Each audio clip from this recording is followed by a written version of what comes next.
Till now, we have discussed the lots of important topics of CPC. अभी तक हमने बहुत सारे CPC के जो important topics हैं उनको डिस्कस किया है। उसमें से हमने शुरू से ये डिस्कस किया कि कौन जो है who can be a party in the suit, who can be a plaintiff, who can be a defendant, court की क्या पावर रहती है किसी भी पार्टी को ऐड करने के लिए, कौन सी पार्टी जो नेसेसरी है, कौन सी पार्टी जो है आपकी प्रॉपर पार्टी है। ठीक है। उसके बाद हमने डिस्कस किया कि प्लेंट कैसे दायर होती है, प्लेंट के क्या कंटेंट हैं। फिर उसके बाद हमने रिटन स्टेटमेंट को डिटेल से डिस्कस किया। फिर हमने रिटन स्टेटमेंट में सेट ऑफ और काउंटर क्लेम को डिस्कस किया। फिर उसके बाद हमने if there is any mistake, if there is any clerical mistake in a plaint or any pleading, you can say pleading, then how it can be amended under order 6 rule 17। हमने ये सब discuss किया। तो देखिए, जब कभी भी plaint court में फाइल होती है तो आपका डिफेंडेंट को कैसे कोर्ट में बुलाया जाता है, क्या प्रोसेस है, बेसिकली वो ही आज हम डिस्कस करें। और आप जनरली ये मान के चलिए कि जैसे जब कभी भी प्लेंटिफ जो है आपकी प्लेंट फाइल करता है, तो जैसे ही उसने प्लेंट फाइल की और जिसके खिलाफ उसने रिलीफ क्लेम किया, how he come to know कि कोर्ट में जो है मेरे खिलाफ केस चला। क्या कोर्ट एक तरफा डिसीजन दे देगा? नहीं। अगर कोर्ट ने ऐसा किया then it is against the natural principle of natural justice. Therefore court क्या करता है, आपका समन करता है, और वही आज हम डिस्कस करेंगे। It's a very important topic regarding the procedural law, क्योंकि इसके साथ बहुत सारी कनेक्टिविटी है। समन कैसे सर्व होता है, समन में क्या इसेंशियल्स हैं, चीजें जो है वो कोर्ट के द्वारा जब कभी भी समन इश्यू करे तो वो जरूरी होती है। समन में कब आप मानोगे कि हाँ ये वैलिड समन है। फिर उसके बाद हम डिस्कस करेंगे कि देखिए बेसिकली समन के साथ कुछ चीजें रिलेट हो रही हैं। जैसे मैंने बोला कि समन अगर प्रॉपरली सर्व नहीं हुआ तो then it is a defence. आपको डिफेंडेंट के पास डिफेंस रहता है कि वो whatever the proceeding has been done against the defendant, कोई भी जो है कोर्ट ने अगर कोई ऑर्डर पास किया हुआ है या जजमेंट पास की हुई है, अगर डिफेंडेंट को समन प्रॉपरली समन सर्व नहीं हुआ है तो वो क्या कर सकता है, उसको सेट असाइड कर सकता है अंडर ऑर्डर 9 रूल 13। वो जजमेंट को जो एक्स पार्टी जजमेंट है उसको सेट असाइड कर सकता है। और अगर डिफेंडेंट के अगेंस्ट कोई ऑर्डर पास हुआ हो और उसको समन सर्व नहीं हुआ तो अंडर ऑर्डर 9 रूल 7 में जो है वो उसको सेट असाइड करवा सकता है। ठीक है। तो ये है आपका, जब कभी भी आपका समन जो है प्रॉपरली सर्व नहीं होता है तो डिफेंडेंट के पास ये राइट रहते हैं। तो अब हम डिस्कस करेंगे समन बेसिकली होता क्या है। देखिए, when the plaintiff file a suit, the defendant has to be informed that the suit has been filed against him and he is required to appear in the court to defend it. Very simple meaning कि जब कभी भी plaintiff ने plaint file की तो defendant को inform किया जाता है, बताया जाता है कि भाई देख, लुक, प्लेंटिफ ने जो है तेरे खिलाफ जो है केस फाइल किया हुआ है और अब डिफेंडेंट को तुमको जो है कोर्ट में आना पड़ेगा। Basically, it is nothing but it is the intimation which is sent to the defendant by the court is technically known as a summon. Simple कि ये कुछ नहीं, एक इंफॉर्मेशन होती है कि आपके खिलाफ जो है कोर्ट में जो है केस हो गया। तो this is a little bit story as a layman language कि what we have discussed till now and how the summon is related and how it is important. देखिए, I have already discussed that summon is nothing but it is an intimation sent to the defendant by the court in which the information is given regarding the case which is filed against him and direction is given to present before the court for certain purpose। मतलब कि चाहे देखिए जरूरी नहीं है कि it is defendant ही हो वहां पे, इट मे बी पॉसिबल कि रिट पिटिशन में अगर कोई हो तो उसमें आपके रिस्पोंडेंट जो होगा उसको समझ जाते हैं, या कंप्लेनेंट होगा आपका ये क्रिमिनल केसेस में, वहां पे भी आपके समन्स और वारंट जाते हैं। तो फॉर द, इसीलिए I use the word purpose, for the certain purpose जो है कोर्ट जो है आपका, सिंपल सी बात है कि जब कभी भी कोर्ट में किसी के खिलाफ केस होता है तो जिसके खिलाफ जो है केस होता है उसको जो है कोर्ट जो है समन के द्वारा बुलाता है। नाउ ऑब्जेक्ट देखिए, when the suit is filed against the defendant and the relief which is claimed by the plaintiff, the reasonable opportunity must be given to defendant for putting his defense before the court। देखिए ये बहुत ही you can say कि मान लीजिए कि reasonable opportunity is not given to the defendant, अगर defendant को reasonable opportunity ना दी जाए अपना केस को डिफेंस करने के लिए, तो क्या आप समझोगे कि whatever the decision, whatever the judgement, चाहे कोर्ट ने कोई भी डिसीजन दिया, क्या वो सही रहेगा? नो तो इसीलिए बोला गया है कि इसका पर्पस ही यही है कि डिफेंडेंट को समन डिलीवर किया जाए और वो समन से जब उसको पता चले कि हाँ मेरे खिलाफ कोर्ट में केस हुआ है तो वो कोर्ट में आके अपना डिफेंस रखे। ठीक है। नो बिकॉज देखिए जो जो जो प्रोसेस ऑफ समन है, it is a consonance with the principle of a natural justice as no one can be condemned unheard ऑडी अल्ट्रम पट्टनम। इट्स अ वेरी इंपॉर्टेंट कि देखिए जो प्रिंसिपल ऑफ नेचुरल जस्टिस की मैं बात कर रहा था कि कभी भी किसी के अगेंस्ट या किसी को भी कंडेम नहीं किया जा सकता जब तक कि उसको ना सुना जाए। इसीलिए the process of someone is included in a CPC कि ताकि जो है डिफेंडेंट को क्या इंटीमेशन दी जाए कि yes a suit has been filed against you, आप कोर्ट में आइए और अपना डिफेंस रखिए। देखिए इसेंशियल्स नाउ अब हम डिस्कस करेंगे कि what are the essentials for the summon. जो ऑर्डर 5 के रूल 1 एंड 2 है उसमें आपके इसेंशियल जो है मेंशन करके रखे हुए हैं। What are the basic essential? देखिए फर्स्ट इसेंशियल है आपका साइंड बाय द जज और officer prescribed for this purpose. ठीक है, साइंड बाय द जज, जब कभी भी आपका किसी कोर्ट का अगर समन जो है इशू होता है तो जो जज है आपका वो उस पे अपना साइन करता है। जज जो है आपका उस समन के ऊपर साइन करता है। और दूसरी बात, officer prescribe for this purpose. देखिए कई बार क्या होता है आपका, sometime there is a commission has been issued under order 26। मान लीजिए आपने कोई कमीशन इशू है किसी सर्टेन पर्पस के लिए, तो जो कमिश्नर होगा तो वो भी जो आपका समन जो है वो इशू, नोटिस जिसे बोलते हैं हम, उसको जो है इशू कर सकता है। इसीलिए यहाँ पे बोला गया है साइंड बाय द जज और officer prescribe for this purpose shall be sealed with the seal of the court। और जो कोर्ट की जो मोहर है वो उसमें लगी होनी चाहिए। और it must be accompanied by a plaint। देखिए जब कभी भी डिफेंडेंट को या रेस्पोंडेंट को आप मान के चलिए रिट पिटीशन या कोई भी अपील में कभी भी आपको जो है समन रिसीव होता है तो क्या उस समन के साथ जो है प्लेट जो है क्या होती है, जुड़ी होती है, लगी होती है साथ में की। और उस प्लेट में जो प्लेट जो प्लेंटिफ ने फाइल की होती है उसकी एक कॉपी जो है उस समन के साथ आती है। तो these are the three essential signed by the जज और officer prescribe for this purpose. Second is your shall be, court की मोहर लगी होनी चाहिए। थर्ड इज योर कि जो समन आपके पास आया आपके खिलाफ क्या केस है उसकी कॉपी जो प्लेंट जो फाइल करके रखी हो प्लेंटिफ ने वो साथ में।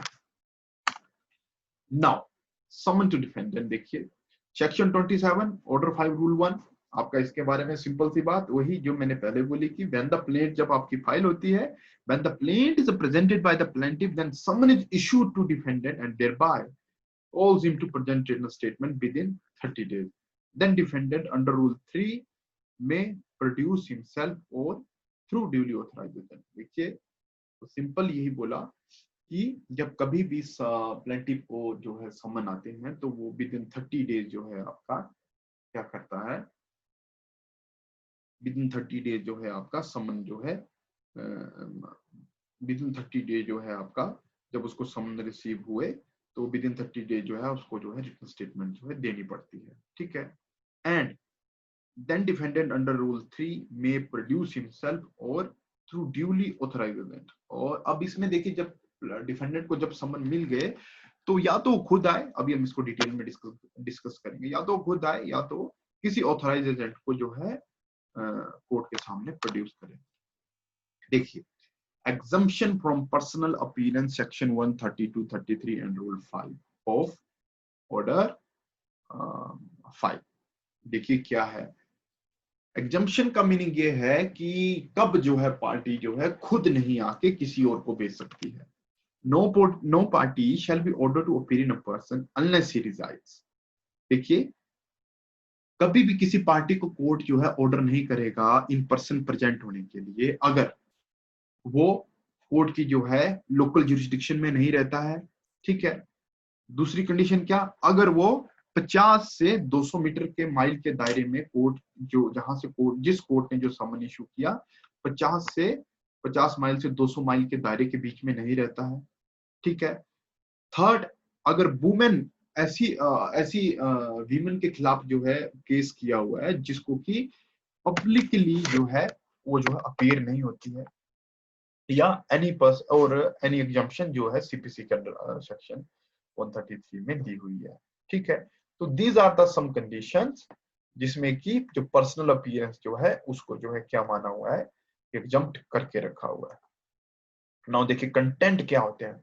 देखिए जनरली समन जो है दो टाइप्स के होते हैं, for settlement of a issue on which produce summon. देखिए, एक सेटलमेंट ऑफ इशू के लिए और दूसरा आपका फाइनल डिस्पोजल के लिए। देखिए, जब सेटलमेंट ऑफ इशू के लिए आपके जब कभी भी समन आए तो उसमें ये लिखा होता है कि produce your all document on which he tends to rely.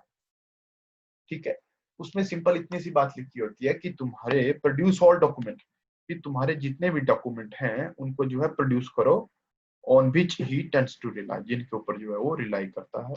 और second is your for final disposal. Second summon is your final disposal. ये जो आपके छोटे केसेस जो होते हैं जिनको जैसे आप बोले समरी सूट्स टाइप, उसमें क्या होता है आपका कि जितने आपकी विटनेसेस हैं और जो भी आपके एसेंशियल डॉक्यूमेंट है उनको जो है आप कोर्ट के सामने पेश करें। Now now this is a very very important mode of a service of a summon, कि समन जो है वो किसी पर्सन को कैसे दिए जाते हैं। तो देखिए, generally they are the personal और डायरेक्ट सर्विस, मतलब जो प्लेंटिफ है ना उसको पर्सनली दिए गए हैं। दूसरा है आपका service by court.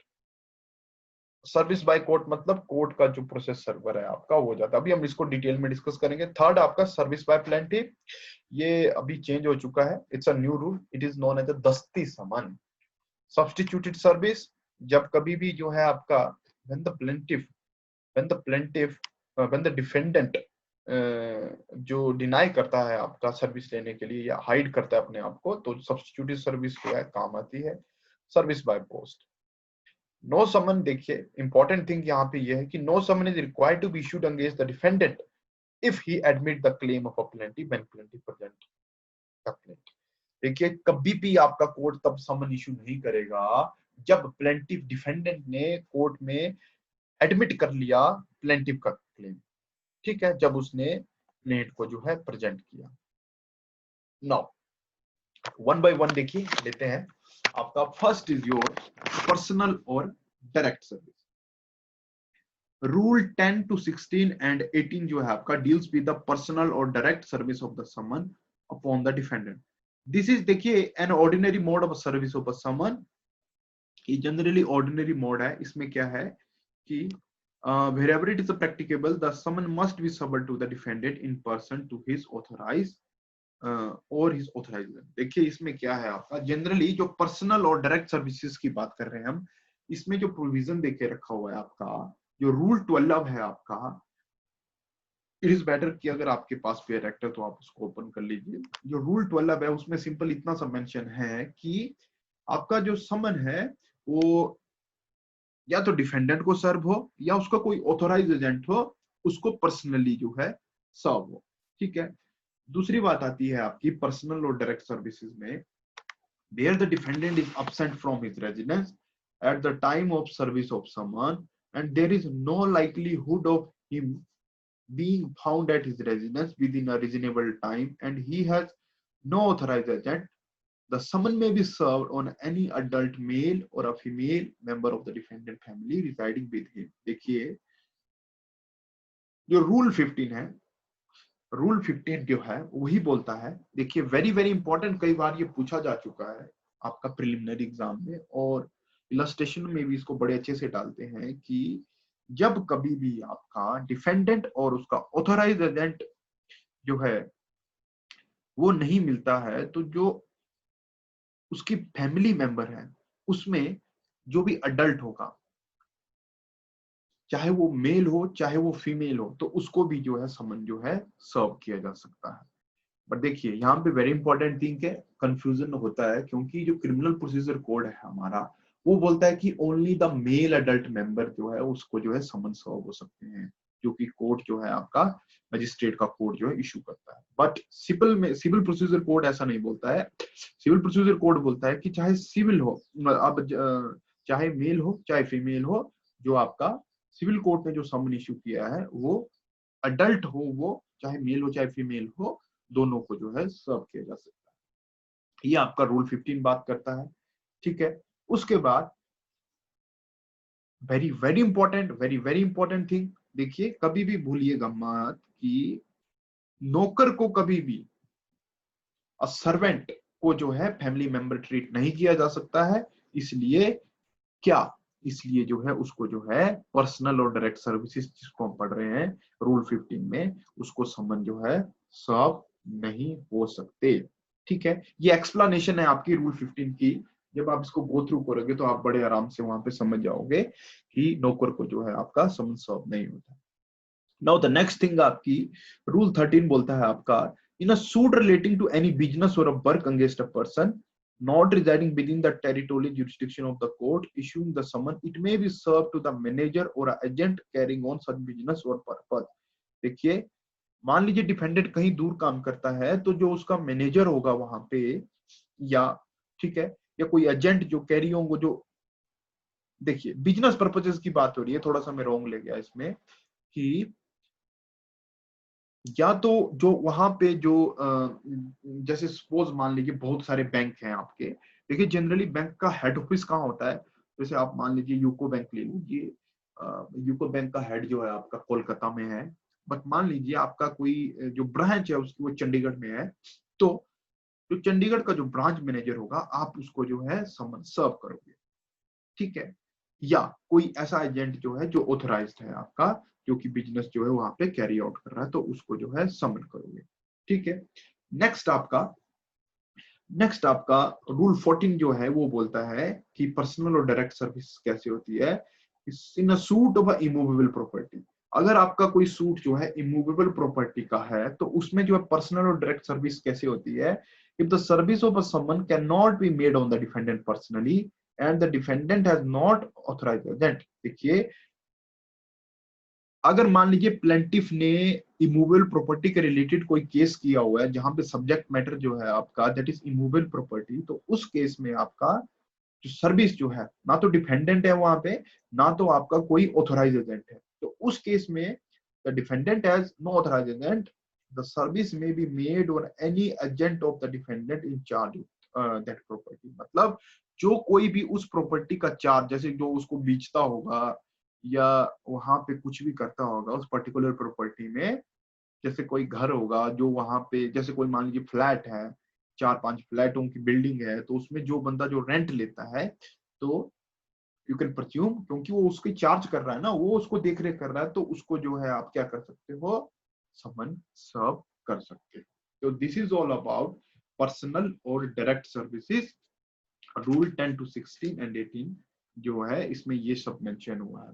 Last but not least rule 11, देखिए ये बोलता है कि where there are 2 or more defendant service of summon should be made on each defendant. ये नहीं बोल सकते आपकी एक ही डिफेंडेंट को आपने सर्विस किया तो सबको समन, नहीं, जितने आपके डिपेंडेंट हो गए ऑल सबके सबको जो है आपको क्या करनी पड़ेगी, सर्विस करनी पड़ेगी, ठीक है। नाउ देखिए ये जितने भी ऊपर के केस थे, जितने भी हमने अभी तक डिस्कस किए, summon should be made by delivering tendering a copy thereof, वहां पे आपका जो कॉपी जो है उसका जो है समन, जो कॉपी जो है उनको डिलीवर करनी पड़ेगी समन की, और जो कॉपी जो है कोर्ट को वापिस आती है उसमें जो है वहां पे आपका जिसको समन दिए हैं उसके जो है वहां पे साइन जो है लिए जाते हैं। और देखिए ये बहुत ही आपका गुड प्रोसीजर है। आप यू कैन से कि सर्विस कोड कितने अच्छे से आपकी इफेक्ट करता है और कितना अच्छा प्रोसीजर है हमारा कि नोबडी कैन डिनाई कि हाँ समन सर्व नहीं हुए। और देखिए बहुत ही टेक्निकल है, मैं आपके लिए देखिए पूरा डिटेल से पढ़ लेता हूँ कि in all the above cases service of a summon should be made by delivering और tendering a copy thereof, where the serving officer delivers or tender a copy of a summon to the defendant personally or to his agent or other person on his behalf. The person to whom the copy is delivered or tendered must take an acknowledgement of a service of a summon.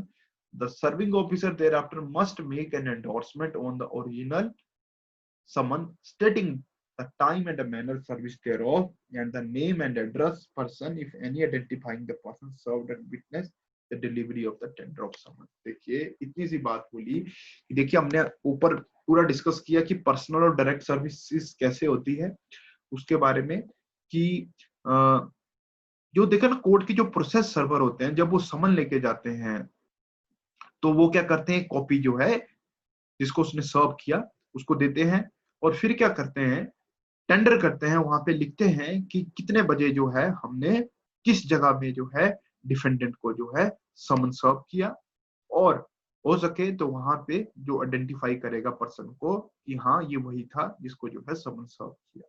ठीक है, तो this is all about the personal और direct services. Now the next is your service by court order 9 और rule 5। इसको अभी हम later on discuss करेंगे because these are very important things. उसके बाद हम सर्विस बाय प्लेंटिफ डिस्कस करेंगे, उसके बाद हम सब्स्टिट्यूटेड सर्विसेज को डिस्कस करेंगे, उसके बाद हम सर्विस बाय पोस्ट को। So please stay with our channel for the free judicial exam coaching. देखिए ये बहुत ही इंपॉर्टेंट है आपके रिगार्डिंग जुडिशियल एग्जाम, क्योंकि इनके ऊपर इतनी ज्यादा इलस्ट्रेशन आती है आपकी। आपको देखिए ये जो है, ये जो समन का चैप्टर है, it's directly related to the order 9, क्योंकि ऑर्डर 9 में there is a defence that summon is not duly served. तो if you know what are the essential ingredient, what are the essential of the summon, how the effect, how the service can be affected, how the service can effect against the defendant, किस तरह जो हो आप जो है defendant को जो है समन सर्व कर सकते हो, उसके बारे में डिटेल से बताया गया है। अगर आपको नॉलेज होगा तो ही आप जो है बोल सकते हो कि yes service has not been proper. So please do like, share, subscribe this channel for the free judicial exam coaching for the daily lecture.